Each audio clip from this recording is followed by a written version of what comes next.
I was trying to say, you know what, I'm going to actually be vulnerable. I'm going to be honest. I'm going to be sort of not try and push my feelings down. And then you swatted those down. I snapped at you and I was like, do not minimize my pain and my experience. I am feeling the pain. I know how I'm feeling. And then I was getting even more angry. I wanted to shut myself down even more, reserve myself, pull myself back emotionally. I'm feeling like such a terrible girlfriend. No. Right It has now. nothing to do with you. It has nothing to do with you. I generally downplay everything. You can very much feel like you need to overcompensate and be like, no, this is really serious, because when something gets really hard, something kind of really bad happens, I'm like, everything's going to be fine. Everything's great. Oh, that's exciting.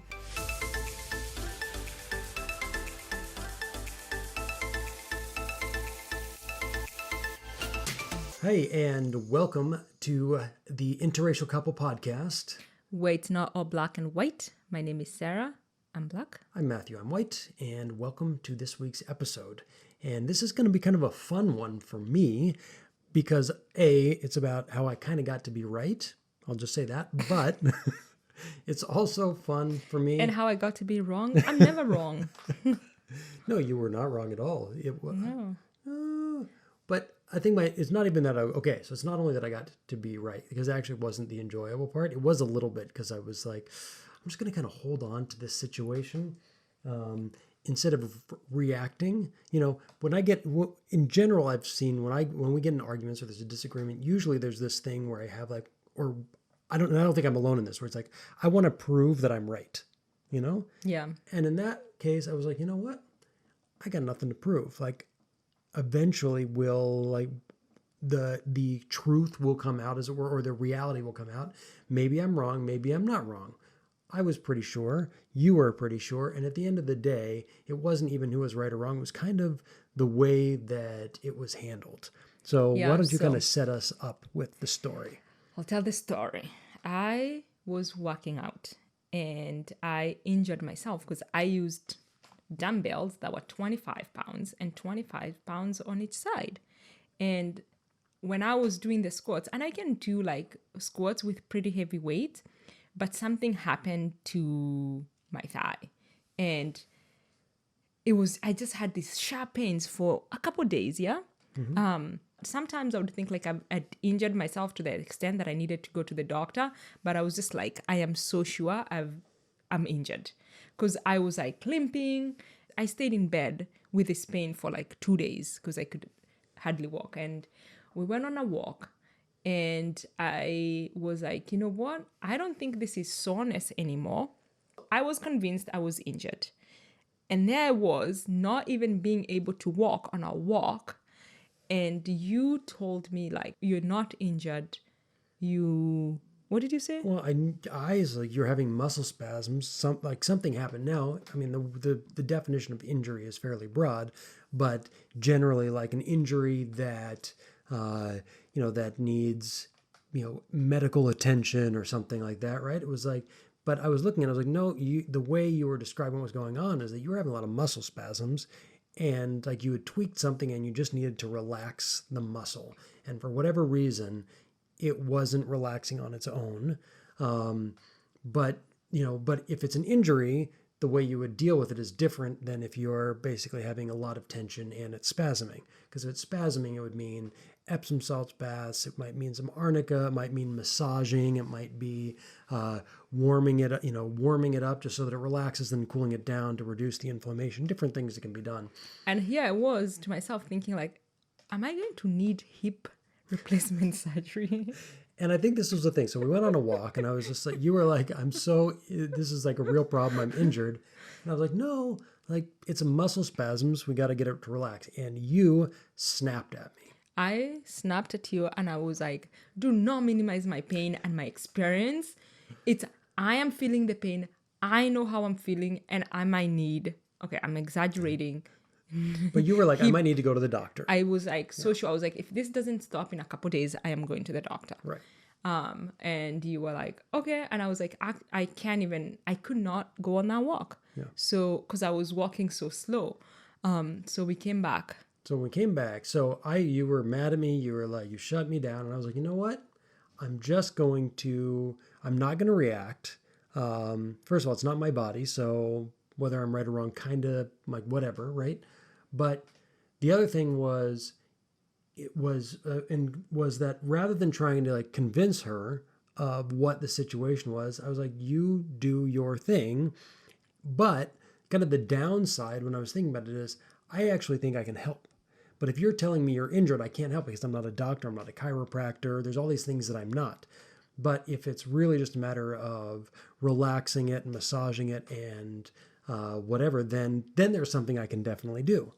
So that day, rather than me doing anything, I was like, you do you, you take care of your thing, and I'm going to go about my day. And the way I took care of things was like I started Googling chiropractors around Northridge. Did you really? Yeah. I was going to go pay to go see a chiropractor. And I was like, I was looking at my insurance. Is it that something that's going to cover? That's why I went with it. Because I was like, I am definitely like, might need to see a doctor. Yeah. And I was like, and then I started to think like, oh, I like running. So does that mean, this means like I'm going to have a 3-month injury where I can't go on a run? Like I just was like, oh, this is going to take longer than whatever.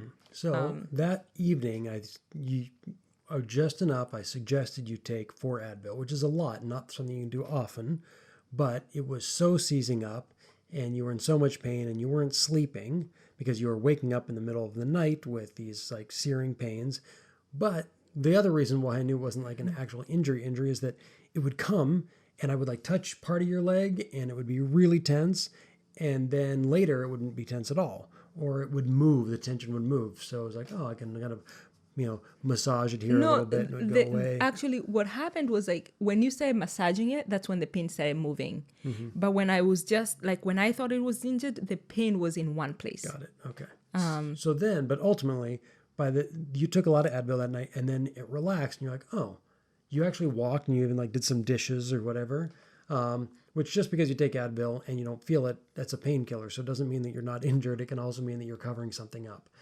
But you actually relaxed enough and you're like, oh, actually, like I can touch it now. Maybe I'm not injured. And I was like, well, now that you have acknowledged that, now there's a really good thing, which is that now I can actually offer to help. So, and so I did, right? We did like an Epsom salt bath. I massaged in the bath and then we came back into the bedroom, laid you down on the bed and spent like an hour doing an actual massage and just kind of loosening things up. Oh my God, you're such a good boyfriend. Aw. But, to me, I think one of the things was that and I think there are kind of like 2 parts of that. One is that if I couldn't help you when you were so sure it was one thing, when you were so sure, I couldn't actually be of service. Because of who I am and my personality, like when I'm sure, you're pretty sure. I'm pretty sure. So yeah, you can help. I made it impossible for you to offer any suggestion or offer any sort of help. I wasn't in a place when I was that sure, especially with like my leg. I left no room for you to offer your opinion or offer anything. Yeah, right. And so, that was kind of like there's one side of that story that like, that's what I was saying. Okay, I kind of felt good. I kind of won this thing. But there's another reality that if I don't actually own my part of this story, then we don't actually fully help the relationship. The other part of my story is that I generally downplay everything. I can easily be someone who minimizes anything because I do it with myself, it's pretty rare that I go to the like worst case scenario. I'm also like in my community, people who know me is the person that when something gets really hard or something kind of really bad happens, I'm like, oh, that's exciting. It's like, oh, this is really hard. I've been struggling for a year with this thing or whatever. And I find that I actually take a certain amount of joy in the challenge. And it's just a mindset thing for me, and it's something that most of the time I take pride in, so if there's something that's really hard, I think, wait, if I was LeBron James and I was down, 10 points with 2 minutes left in the fourth quarter in order to win a championship game, I wouldn't be like, oh, this is so hard. They're such a good team. They're up by 10 points. They only got 2 minutes left to be like, this is great. I'm going to like bring my best so that I can actually win this game. And even if I don't, I'm going to show up 100%.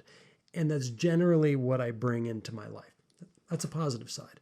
The other side is that I can easily, like, because I always go there with myself or people around me, you can very much feel like you need to overcompensate and be like, no, this is really serious, because of my own thing to generally be like, everything's great, everything's going to be fine, minimize.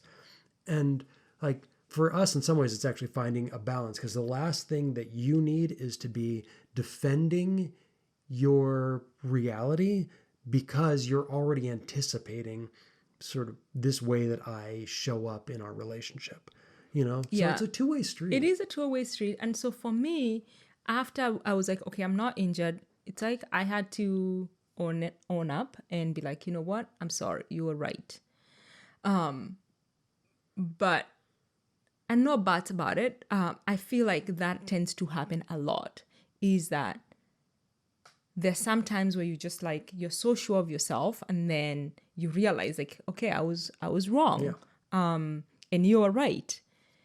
But most of the time it doesn't happen necessarily the same way, or you never find the answers to like who was right, who was wrong. And so there's this argument of like, I was so sure. In our case with my leg, it's like, yeah, you were right.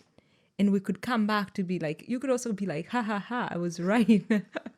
And for me, there was that moment of like, oh yeah, I was wrong, and I apologize, and thank you for helping me like take care of my leg and giving me massages.